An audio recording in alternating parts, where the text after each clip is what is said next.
नमस्कार। कभी सोचा है कि वैज्ञानिक कैसे इतने सारे नंबर्स और आंकड़ों के बीच से जरूरी जवाब खोज निकालते हैं? इसमें एक बहुत ही खास टूल उनकी मदद करता है और आज हम उसी के बारे में बात करने वाले हैं। सोचिए, हेल्थ साइंस की दुनिया में हर रोज कितना सारा डेटा इकट्ठा होता है, लेकिन ये तो बस आंकड़े हैं, नंबर्स हैं। ये अपने आप में कोई कहानी नहीं बताते। असली चुनौती तो इन्हें समझने में है। तो यहीं पर एंट्री होती है SPSS जैसे सॉफ्टवेयर की। आप इसे एक तरह का डिजिटल जासूस समझ सकते हैं, जो इन आंकड़ों में छिपे हुए पैटर्न को ढूंढ निकालता है और हमें स्वास्थ्य से जुड़े बड़े बड़े सवालों के जवाब देने में मदद करता है। चलिए देखते हैं ये काम कैसे करता है। अच्छा, तो चलिए अब सीधे SPSS के अंदर झांकते हैं और देखते हैं कि ये डेटा को कैसे ऑर्गेनाइज करता है ताकि हम उसे समझ सकें। अब देखिए, SPSS में जानकारी को संभालने के लिए दो मेन खिड़कियां होती हैं। पहला है डेटा व्यू, जो बिल्कुल एक स्प्रेडशीट जैसा दिखता है। इसमें हर लाइन मतलब हर रो एक मरीज के बारे में है और हर कॉलम एक खास जानकारी जैसे उम्र या ब्लड प्रेशर के बारे में। और दूसरा है वेरिएबल व्यू, जो हमें ये बताता है कि हर कॉलम का आखिर मतलब क्या है। और मजे की बात यह है कि हर एक जानकारी, चाहे वो उम्र हो, ब्लड प्रेशर हो या कुछ और, उसे एक अलग वेरिएबल की तरह ट्रीट किया जाता है। इससे हमें हर चीज की अलग अलग जांच करने में आसानी होती है। ठीक है, तो अब हमारा डेटा एकदम सेट है।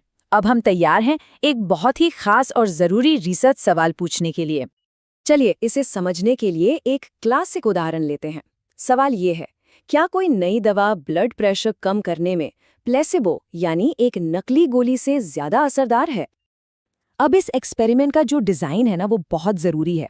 देखिए होता क्या है, मरीजों को रैंडमली दो ग्रुप्स में बांटा जाता है। एक ग्रुप को असली दवा मिलती है और दूसरे को प्लेसिबो। फिर कुछ समय बाद दोनों ग्रुप्स का ब्लड प्रेशर नापा जाता है। ऐसा करने से हम ये पक्का कर लेते हैं कि जो भी असर दिख रहा है वो सिर्फ दवा का ही है, किसी और चीज का नहीं। तो अब आता है वो मोमेंट, सच्चाई का सामना। चलिए देखते हैं कि SPSS इन आंकड़ों के अंदर से जवाब कैसे निकालता है। इसके लिए हम SPS को एक खास कमांड देते हैं, जिसे कहते हैं इंडिपेंडेंट सैंपल्स टी-टेस्ट। अब ये सुनने में भले ही कॉम्प्लिकेटेड लगे, पर इसका काम सीधा सा है। ये हमें बताता है कि दवा लेने वाले ग्रुप और प्लेसिबो लेने वाले ग्रुप के नतीजों में जो अंतर है वो असली है या बस एक इत्तेफाक। अब SPSS जो रिजल्ट देता है वो कई सारे टेबल्स और नंबर्स का एक जाल सा हो सकता है। पहली नज़र में तो ये काफ़ी कंफ्यूजिंग लग सकता है, लेकिन हमारे सवाल का जवाब सिर्फ एक शक्तिशाली नंबर में छिपा है। और बस यही वो आहा मोमेंट है, वो पल जब ये आंकड़े खुद बोलना शुरू कर देते हैं और हमें हमारे सवाल का जवाब मिल जाता है। तो हमारे ब्लड प्रेशर वाले एक्सपेरिमेंट के रिजल्ट्स में एक नंबर है जो सबसे ज्यादा मायने रखता है, जिसे सिग्निफिकेंस वैल्यू कहते हैं, और वो है 0.000। इस नंबर को P वैल्यू भी कहते हैं। इसका मतलब क्या है? सीधा सा मतलब ये है कि जो नतीजा हमें दिख रहा है उसके सिर्फ चांस या तुक्का होने की गुंजाइश कितनी है, और जितना छोटा ये नंबर होगा उतना ही कम चांस है कि यह तुक्का है। मतलब ये एक मजबूत संकेत है कि कुछ असली हो रहा है। तो सोचिए, ये छोटा सा नंबर, ये हमें ये कहने का कॉन्फिडेंस देता है कि हाँ, दोनों ग्रुप्स में एक असली, एक सिग्निफिकेंट अंतर है। सीधी भाषा में कहें तो नई दवा काम करती है, और ये एक बहुत बड़ा निष्कर्ष है। लेकिन रुकिए, कहानी यहीं खत्म नहीं होती।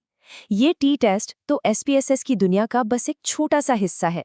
ये सॉफ्टवेयर इससे कहीं ज्यादा कर सकता है। मतलब रिसर्चर्स इसका इस्तेमाल करके पता लगा सकते हैं कि क्या दो चीजों के बीच कोई कनेक्शन है, या फिर मौजूदा डेटा के आधार पर भविष्य में क्या हो सकता है इसकी भविष्यवाणी कर सकते हैं, और भी बहुत कुछ। तो जो बात समझने वाली है वो ये है कि यही पूरा प्रोसेस, मतलब एक सवाल सोचना, फिर डेटा इकट्ठा करना और फिर उसका एनालिसिस करना, यही तो सबूत आधारित विज्ञान यानी एविडेंस बेस्ड साइंस की नींव है। तो जब हम डेटा को इस तरह से डिस्कवरी में बदलते हैं, तो असल में हम अगले बड़े वैज्ञानिक रहस्य को सुलझाने का दरवाजा खोल रहे होते हैं। तो सवाल ये है कि अगर जवाब डेटा में ही छिपे हैं, तो हमारा अगला बड़ा सवाल क्या होना चाहिए?